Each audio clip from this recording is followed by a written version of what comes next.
Good morning, beautiful person. Greetings from gray and snowy and only -12. That's practically tropical. Woodpecker. So are you following the energy? I'll explain what I mean in a minute. My name is Woodpecker. I'm a life coach and a wellness advocate.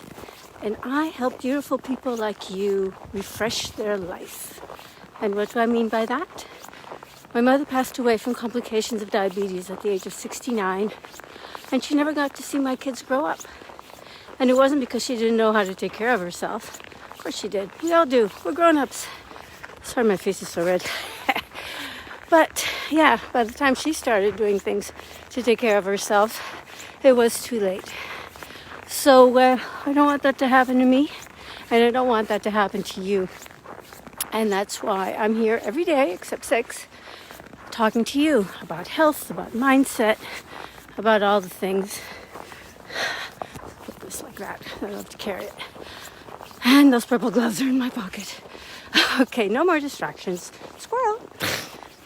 So, as you may know, when I'm running, I like to listen to audiobooks, and I'm currently listening to Mel Robbins' audiobook called Take Control of Your Life. And she's talking about a young man who was looking for his passion and was completely paralyzed because it just seemed so big and so huge. He wanted to open a wine bar, he said. That was his passion. But Mel pointed out that your passion is not a thing. She tells a story, or a person, or a career.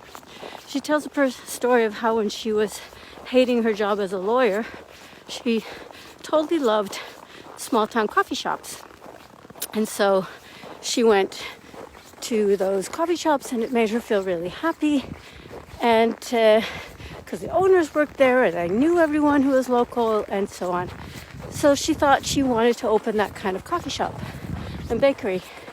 So what she did, which was very smart, and I highly recommend this to anybody who's considering a change of career, is she took a job at her local coffee shop just for the weekend while still working as a lawyer.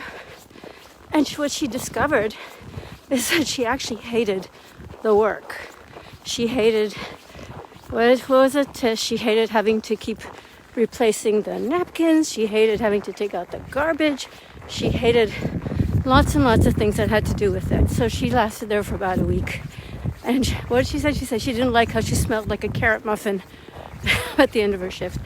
So she discovered she didn't want to own a coffee shop. And it's a good thing she didn't waste any more time trying to. What she did discover was what she loved was a community and the ability to be connected to people and change lives. So that helped guide her in the direction of her next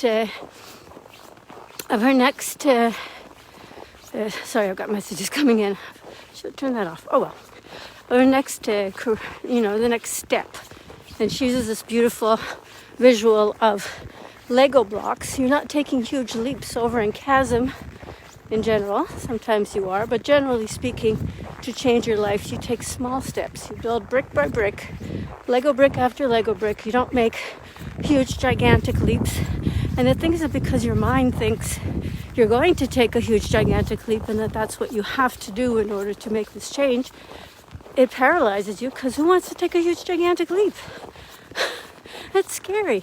So most people remain paralyzed in the evil that they know. Oh my goodness. What a beautiful woodpecker. I think I'm just going to see if I can flip this around so that you can see it. I don't know if it'll let me get a little closer. This is not a squirrel. This is a woodpecker. I don't know if you can see it. It won't let me zoom. But anyway, hopefully you can see a beautiful black woodpecker with a bright red and white head. Anyway, back to what I was talking about. It's flown away now because I got too close and I was talking. But I hope you got to see this. I'll have to look at the video later. Anyway, as time moves on here. So Mel says, build brick by brick. Don't try to imagine yourself leaping giant chasms. And then she talks about how will you know what your passion is. A lot of people don't know what their passion is. And here's the thing, like I said, she said, a passion is not a thing, it's not a career, it's not a person, it's an energy. What makes you energized? What lights you up? What is it that you're doing that when you even think about doing it, you light up? That you wake up in the morning and you can't wait to do this thing, whether it's art, whether it's coaching, whether it's serving in your neighborhood coffee shop. Maybe that lights you up. Maybe you adore that kind of work that Mel hated. Who knows? The point is, what you need to do is go inside yourself, try to slow down. Maybe walking in a wintry landscape like this would be helpful. And just think to yourself, what is it that I do that lights me up? And it can be the smallest of things. Playing with your puppy. Maybe you want to do some more of that. Maybe with other people's puppies. Playing with your children. Maybe you want to do more of that with your children and other people's children. It's something to explore. Remember, just because you've discovered something lights you up doesn't mean you have to jettison everything you've been doing and leap off into the unknown. That way lies paralysis and fear. All you want to do is do a little exploration, one little brick by brick, inch by inch, row by row, brick by brick, just to build on your dream and just to find out how you're going to pivot if you need to. Maybe like Mel, you'll find that what you thought was your dream was actually just another step on the way to discovering the real thing. So anyway, I hope this was helpful. Sorry about the woodpecker digression. I hope you were able to see it. And if it was helpful, I would love it if you would like, share, comment, do all the things that help the social media platforms show this content to more humans.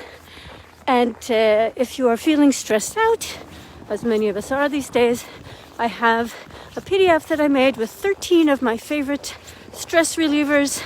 Just drop me a message and I'll be happy to send it to you. So you have a great day.